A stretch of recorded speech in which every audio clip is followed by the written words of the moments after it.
Alors les amis, de quoi parle-t-on aujourd'hui ? Eh bien aujourd'hui, nous avions envie de vous parler des règles et des limites qui sont la base, le ciment du cadre nécessaire pour une harmonie familiale. Pas que une harmonie familiale, aussi dans le groupe, en société, au travail, dans différents lieux quand même. Le cadre et les limites sont importantes tout le temps. Et alors les règles, elles servent à quoi ? Les règles, elles servent à délimiter une zone de confort dans laquelle on peut évoluer librement, sereinement. Elles délimitent le champ des possibles, ce qui est possible de faire, pas possible, pour vivre ensemble, correctement, avec le moins de tension possible. Idéalement, il est précieux que les règles soient posées en amont. Quand tu dis ça, ça me fait penser aux enfants dans un parc. Quand ils se rencontrent pour la première fois, c'est vrai que quand on les observe, on les voit tout de suite, ils vont dire à quoi on joue, qu'est-ce qu'on fait, comment on s'y prend, quelles sont tes règles.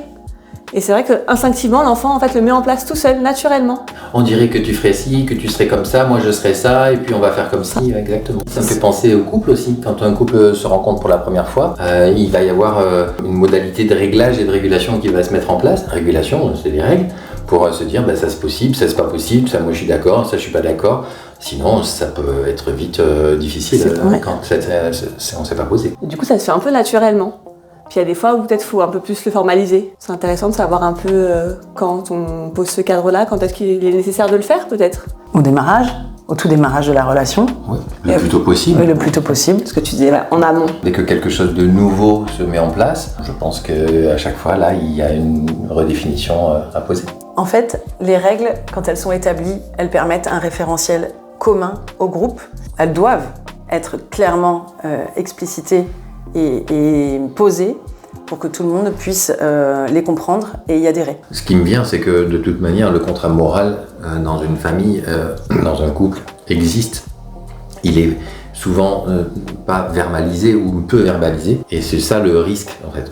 Plus on va mettre des mots et de la négociation sur ce qui est de l'ordre de nos règles et de nos limites, et plus ce sera facile d'être entendu, d'être respecté dans ce qui est important pour nous. Et quand tu dis ça, ça me vient aussi à l'idée qu'il est important aussi de définir dans ce cadre moral les conséquences de si on ne respecte pas ces règles. Comme pour les lois, c'est ça aussi, parce que quand il y a une loi... C'est ça, c'est exactement, ça me fait penser à ça, c'est quand une loi est promulguée, forcément cette loi elle est posée avec aussi les conséquences si elle est enfreinte.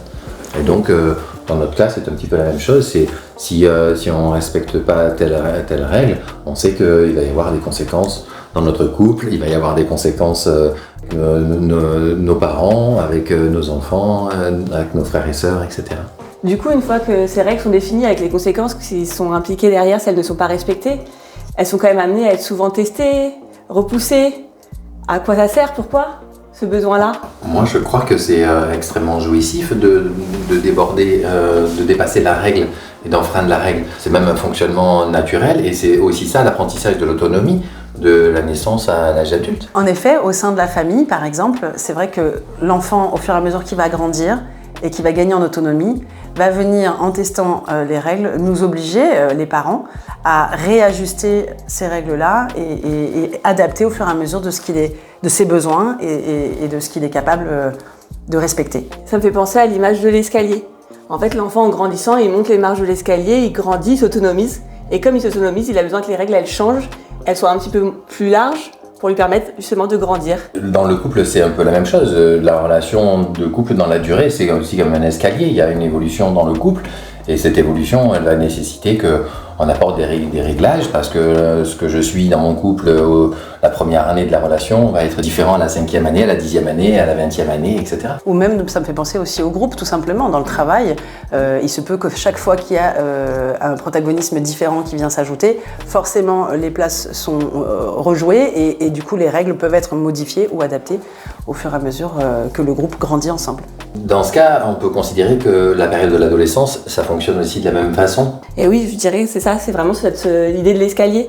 C'est-à-dire qu'à l'adolescence, il y a un grand besoin d'autonomie. Et s'il a bien gravi les marches, il a déjà gagné en autonomie, la marche de l'adolescence est moins importante. Ça ne fait pas tac d'un seul coup. Voilà, c'est le besoin de venir tester les règles est moins violent. Et la crise sera moins forte aussi, ça va être une évolution plus normale dans le fil des choses. Oui, inexistant. Du coup, la crise d'adolescence n'est pas systématique. Chouette. Ouais. Bonne nouvelle. Au sein de la famille, quand on crée des règles et les conséquences sont bien définies, bien claires, ça forme un peu un petit nid sécure à l'enfant. Et quand il va grandir, au fur et à mesure, il va vouloir trouver ses propres limites à lui et du coup va sortir, enfreindre un peu ses règles pour sortir de ce cadre sécurisant parce qu'il sait qu'il pourra y revenir, se rassurer. Il va explorer, en fait, concrètement. C'est ça, aller explorer un petit peu ce qui se passe ailleurs ou comment ça fonctionne autrement ailleurs pour voir quelle est sa limite à lui. Et grandir, s'autonomiser. Et la repousser. Tout à fait. Ce que ça m'évoque, c'est que le nid, c'est un petit peu le centre de mes besoins essentiels, y compris pour le couple, etc. C'est censé être le foyer, le nid, qui est la ressource de mes besoins essentiels. Et ensuite, parce que je suis nourri dans mes besoins essentiels, je peux aller explorer à l'extérieur, sans prendre de risques. Parce que la limite, c'est la prise de risque, la mise en danger de moi-même ou de quelqu'un d'autre. On est d'accord pour dire que la limite est une zone qui n'est pas négociable, qu'on a établie avec l'autre en tenant compte de ses besoins, de ses émotions. Et en même temps, elle s'ajuste au fur et à mesure que l'enfant grandit ou que le groupe change. On est obligé de trouver. Évolue, oui. Parallèlement aux règles qui sont clairement définies au sein du groupe, la limite génère beaucoup plus de frustration. Et la frustration génère de la résistance. Et quand je résiste, je vais devoir trouver une clé pour sortir de cette résistance. Et oui, et la clé pour lever cette résistance, c'est l'écoute de l'émotion, la légitimité de l'émotion, du ressenti de l'autre.